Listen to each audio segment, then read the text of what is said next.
This section focuses on how to manage dysfunction as a facilitator, and will cover defining dysfunction, identifying specific types, recognizing mild versus extreme, understanding symptoms versus root causes and how to identify potential dysfunctions, strategies for preventing dysfunction and recognizing early signs, and addressing ways to reward functional behavior and review a best practice checklist.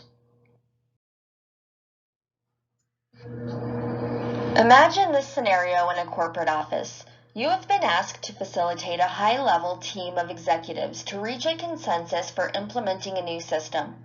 The CEO has been in the role for 9 months and the COO was the former CEO. Before the meeting, you spent time to figure out their needs for a new system. During the session, the COO would always speak first, and built-up irritation from the CEO was expressed through an angry outburst, causing uncomfortable silence in the room. As we go through the next slides, think about ways the facilitator could have managed this conflict or prevented it from occurring. Defined in Wilkinson, Chapter 9, dysfunctional behavior is any activity by a participant that is consciously or unconsciously a substitution for expressing displeasure with the session or purpose, the facilitation process, or outside factors. When dysfunctional behavior is ignored, it doesn't go away and can become worse over time. Don't employ the ostrich technique and hope the dysfunction will disappear on its own. Dysfunctional behavior can range from mild to extreme, and when the degree of dysfunction increases, so does the severity of the disruption. Specific types of dysfunction can include being a door slammer, dropout, interrupter, topic jumper, whisperer, and other behaviors that disrupt the discussion or meeting. It is important to get to the root cause of the dysfunction, oftentimes found in the content or process, and understand that the behavior expressed is a sign that the participant is asking for help.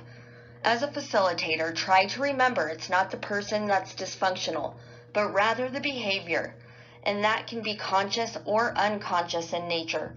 Ultimately, the dysfunction is expressing displeasure that the participant doesn't want to talk about. To identify potential dysfunction, make sure to talk with participants ahead of time and ask for them to share their concerns, perceptions, and likes or dislikes of topics and relationships. As a practiced facilitator, you can help prevent and minimize dysfunctional behaviors. Scan the room often and look for early signs such as silence, complaints, folded arms, crossed legs, and bodies that are facing away from the center. Think about assigning groups ahead of time to a table, using colored tags instead of explicit name tags.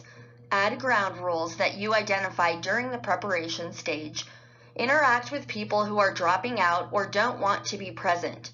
Pay close attention to reactions and hold informal meetings during break to encourage functional ways of addressing issues. As a facilitator, you can employ clean resolution techniques by addressing the root cause through asking questions such as, "We do need your full participation if we can get it.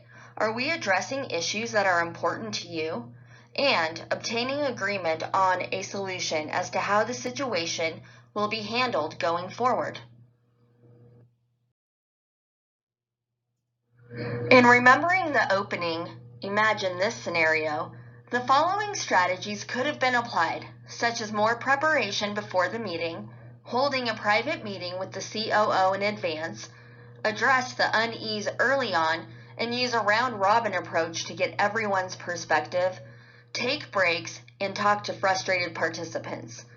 When people stop engaging in dysfunctional behavior and show functional signs, you should provide positive reinforcement.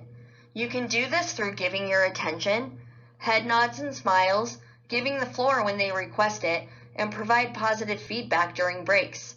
Finally, use a checklist to help you manage and prevent conflicts, and remember strategies and pertinent questions.